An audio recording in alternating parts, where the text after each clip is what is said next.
The human body is incredibly powerful, and the penis is a fascinating organ.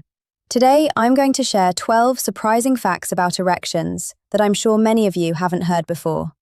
I'm Dr. Rena, a urologist and pelvic surgeon, and if you're new here, I create daily content focused on urologic and sexual health.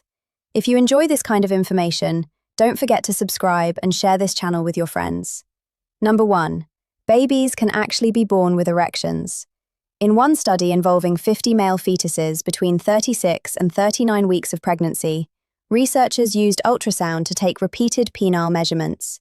They found that in 12 of those fetuses, about 22% of the time, the penis was erect, with erections lasting anywhere from 5 to 17 minutes. While the exact reason behind fetal erections isn't fully known, experts believe it's connected to the developing nervous system. Interestingly, studies have also shown that female fetuses can experience clitoral erections in the womb, and in some cases, ultrasounds have even captured male fetuses performing movements that resemble self-stimulation. Number 2. The penis is not a muscle. Despite what many people believe, the penis is actually made up of 3 cylindrical structures composed of spongy tissue, known as the corpora cavernosa and the corpus spongiosum. During an erection, these tissues fill with blood, causing the penis to become firm. So unfortunately, this means you can't train the penis the way you would train a typical muscle. Number 3. Erections can occur even while you're asleep. Men of all ages experience something called nocturnal penile tumescence, commonly referred to as morning wood. If you'd like to learn more about it, you can check out my detailed video on the topic. In simple terms, morning wood is completely normal. It's an involuntary erection that happens during REM sleep. On average, a person may have 3 to 5 erections each night. These nighttime erections may also help maintain penile health by promoting consistent blood flow, even during sleep. Number 4. Early human ancestors, as well as chimpanzees and certain other animals, had spines on their penises. These aren't spines like those of a porcupine, but rather small, pointed structures on the surface that create a rough or textured feel. There are a few theories about why these existed. One idea is that they helped remove semen from previous partners, since these animals often mate with multiple partners.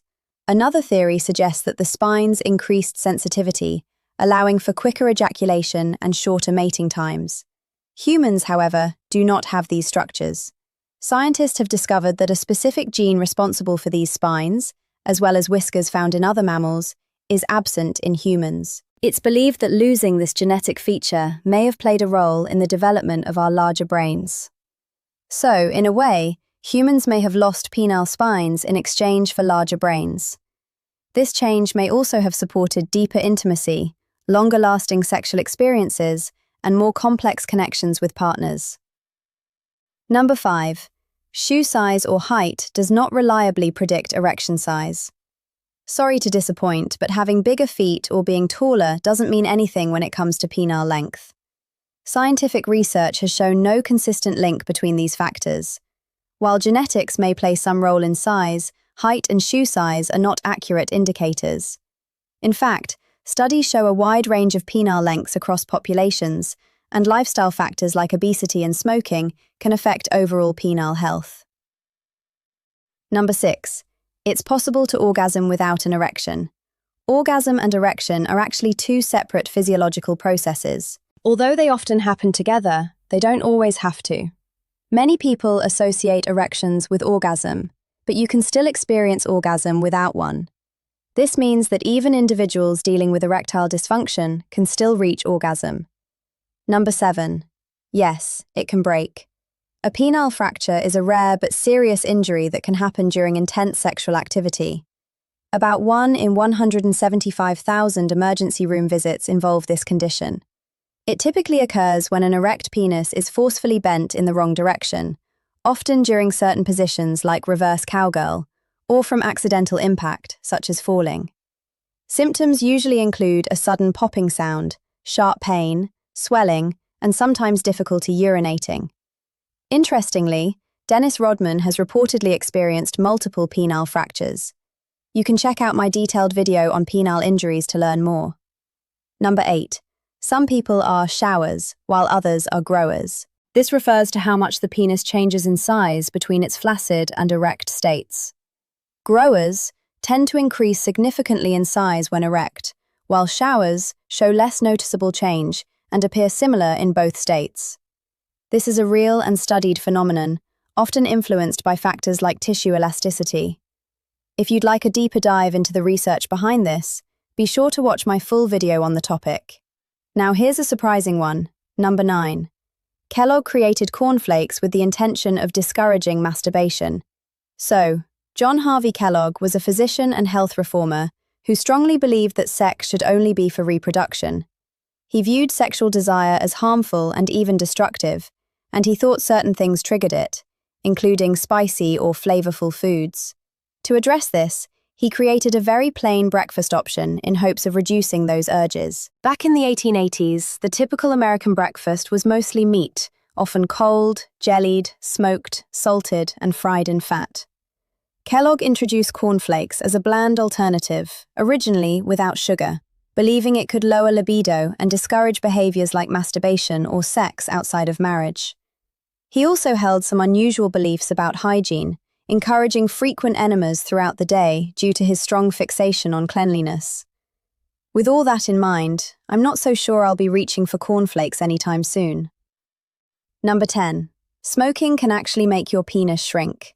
If you're a smoker, it's important to hear this clearly. Smoking can lead to a reduction in penile size. We already know smoking contributes to serious health issues like heart disease, cancer, and lung problems, but it can also cause erectile dysfunction by damaging blood vessels and nerves, which reduces blood flow to the penis. Over time, this can lead to decreased tissue elasticity and the formation of scar tissue, both of which may result in shrinkage. The good news is that if you quit, especially at a younger age and before severe erectile dysfunction develops, you can often preserve normal, healthy erections. If you haven't considered quitting yet, this might be a strong reason to start. Number 11. It's possible to have an erection before death. These are sometimes referred to as death erections or angel lust. It's a rare occurrence that can happen in men, most often in cases such as hanging. It's believed to result from blood pooling in the pelvic area after the body loses muscle control. Importantly, this is not related to sexual arousal at the time of death. And finally, number 12. About half of an erection is actually inside your body.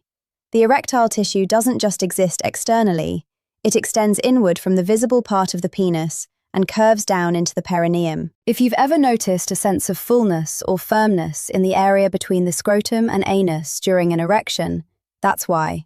It can even feel somewhat sensitive or pleasurable. This internal portion is anchored to the pelvic bone by ligaments and surrounded by muscles and other supportive tissues. You might wonder why this matters, but here's something interesting. If you've gained weight and feel like your penis appears smaller, it's usually not because it has actually shrunk. Instead, fat can accumulate in the area above the penis, known as the mons, which can cover more of the shaft and make it look shorter. Thanks so much for watching. I truly hope you enjoyed this video. I had a great time researching it and love creating content for you. Be sure to leave a comment and let me know what you'd like to see next. And as always, take care of yourself, because you matter.